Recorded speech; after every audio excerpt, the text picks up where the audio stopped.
Media तो आप हैं, आप दुनिया में आवाज पहुंचा रहे।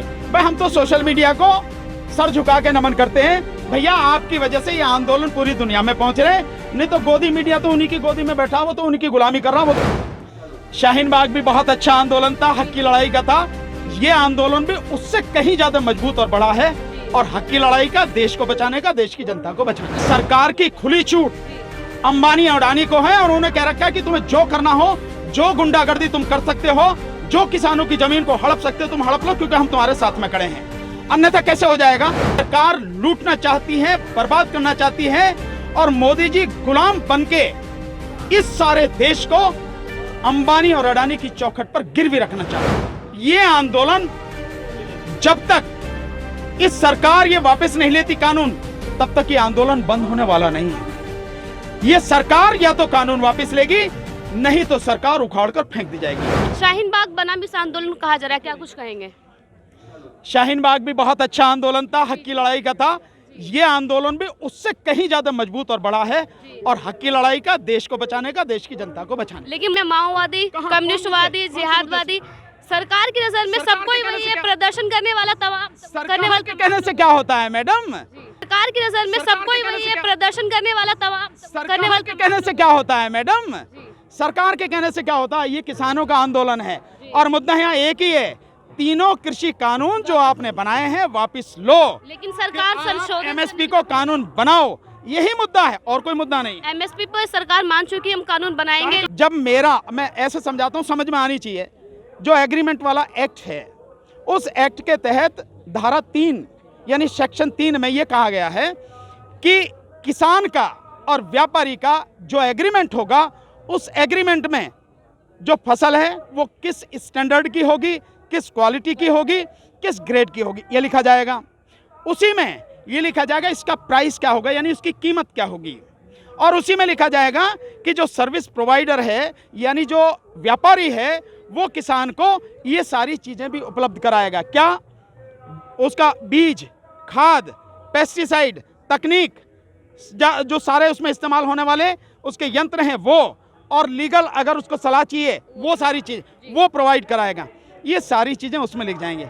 अब मुझे ये बताओ, जब मेरा यानी व्यापारी का और किसान का जब प्राइस तय हो गया, तो एमएसपी का मतलब क्या रह गया? अब बताओ मुझे पढ़े लिखे लोग सारे के सारे, आप बताओ। सरकार ने अपने आप को बचाने के लिए उसी में सेक्शन 18 है, सेक्शन 18 में ये कहा है कि इसमें जो भी कार्रवाई होगी, जो कुछ भी होगा, एसडीएम, एडीएम, डीएम कोई भी फैसला करेगा, उसके लिए न तो सरकार, ना राज्य सरकार, ना केंद्र सरकार, ना एसडीएम, ना डीएम, ना कोई जिम्मेदार नहीं होगा। उनके खिलाफ कोई सिविल मुकदमा नहीं होगा, उनके खिलाफ कोई क्रिमिनल मुकदमा नहीं होगा, उनके खिलाफ किसी भी तरह की कानूनी कार्रवाई नहीं होगी। इसका मतलब ये है कि पहले तय हो गया व्यापारी का और उसके बीच में, अब वही कीमत होगी, और उसी स्टैंडर्ड और उसी ग्रेड, उसी क्वालिटी का अगर धान या वो फसल होगी तो वो व्यापारी लेगा, अन्यथा नहीं लेगा। और उस क्वालिटी को चेक कौन करेगा? वो तीसरा आदमी करेगा, वो चेक करके बताएगा। वो स्वाभाविक रूप से जो व्यापारी है उसका ज़्यादा करीबी होगा, उसके अंडर में काम करेगा। और जब कीमत तय हो गई तो सरकार, क्योंकि अपने आप को बचा के चल रही है, पल्ला झाड़ के साइड में खड़ी हो जाएगी। एमएसपी कानून भी बन गया और ये कानून लागू रहे तो भी एमएसपी का कोई मतलब नहीं रह गया। हम सरकार की चालबाजी समझ रहे हैं। सरकार इससे वापस बाहर आना चाहती है। जो 80 करोड़ लोगों के लिए राशन की दुकान पे सामान जाता है, उस सामान को स्टोर करने से बच रही है, किया नहीं जाएगा, बच रही है, उस पैसे को बचाना चाहती है। इसीलिए तो सारी की सारी चीजें ये हो रही हैं। इसलिए जो सरकार कह रही है झूठ बोल रही है।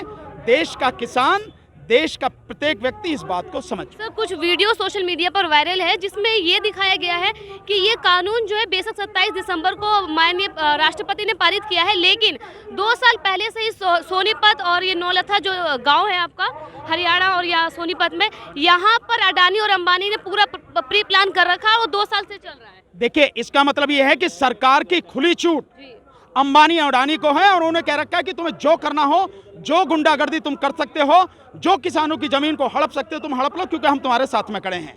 अन्यथा कैसे हो जाएगा? जब कानून लागू नहीं है तो कैसे वो किसान की ज़मीन के साथ में ये कर सकते हैं?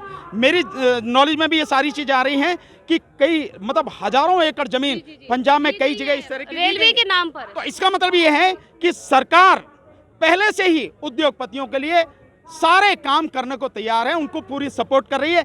अन्यथा उद्योगपति की इतनी हिम्मत नहीं हो सकती कि कानून बनाने और उससे पहले ये सारी चीज़ें कर रहे हैं। इसका मतलब ये कि पहले सारी चीज़ें कर लो, उसके बाद में कानून बना लो और फिर मौज लो।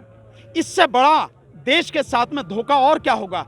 इससे बड़ी देश के साथ में गद्दारी और क्या होगी? सर, आपको क्या लगता है इस आंदोलन से कुछ बदलता दिखाई दे रहा है? बिकॉज इससे पहले भी कई आंदोलन हुए हैं, बावजूद इसके निष्कर्ष कुछ नहीं निकला। आज कोरोना वायरस है, शायद कल कुछ और आ जाए और फिर आंदोलन वहीं का वहीं रह जाए।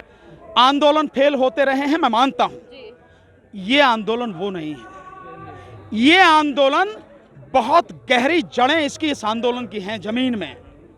इस देश में बहुत व्यापक तौर पर यह आंदोलन फैल चुका है और ये आंदोलन हकीकत में देश को और देश की जनता को बचाने वाला है।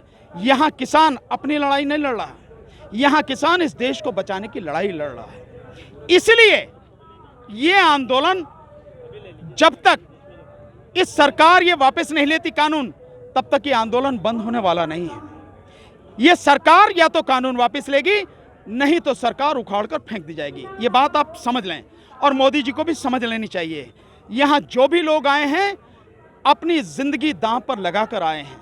उनका सब कुछ सरकार लूटना चाहती है, बर्बाद करना चाहती है और मोदी जी गुलाम बनके इस सारे देश को अंबानी और अडानी की चौखट पर गिरवी रखना चाहते हैं। आंदोलन से एक नई शुरुआत हुई है। यहाँ के आंदोलनकारियों ने ट्रोली टाइम्स निकाला है, तो कहीं ना कहीं ये नेशनल मीडिया पर बहुत बड़ा बिल्कुल नेशनल, देखिए नेशनल काहे का नेशनल मीडिया? नेशनल मीडिया तो आप हैं, आप दुनिया में आवाज पहुंचा रहे। भाई हम तो सोशल मीडिया को सर झुका के नमन करते हैं। भैया आपकी वजह से ये आंदोलन पूरी दुनिया में पहुंच रहे हैं, नहीं तो गोदी मीडिया तो उन्हीं की गोदी में बैठा, वो तो उनकी गुलामी कर रहा, वो तो हमारी सिर्फ किसी भी तरह से नहीं भी हो तब भी उल्टी रिपोर्टिंग करेगा। वो पत्रकारिता भूल चुका है और जो गुलाम बन चुका है, गुलाम की क्या बात की जाए, वो तो गुलामी करता रहेगा, तलवे चाटेगा, उनकी कोई बात नहीं करनी है। Thank you sir, thank you so much. इस आंदोलन में हमसे मुखातिब हुए देश के सुप्रीम कोर्ट के माननीय वकील भानु प्रताप सिंह। हमने उनसे बात की और इस कानून के जितने भी दाव पेच हैं उनसे समझने और आपको समझाने की पूरी कोशिश की है। उम्मीद करते हैं कि आप और देश के सभी किसानों का समर्थन करते हुए भानु प्रताप सिंह जी ने जो कुछ कहा है उस पर विचार विमर्श करेंगे और ये समझने की कोशिश करेंगे कि आज देश का किसान क्यों सड़कों पर है और क्या कुछ इसकी वजह है और हमें और पूरे देश को क्यों किसानों का समर्थन करना चाहिए। सिंगो बॉर्डर से गुलफशान अंसारी, सिमना न्यूज़, दिल्ली। जनहित से जुड़ी चुनिंदा खबरों को जानने के लिए सब्सक्राइब करें सिमना न्यूज़ को और बेल आइकन को दबाना ना भूलें। वीडियो पसंद आने पर लाइक, शेयर और कमेंट करना ना भूलें।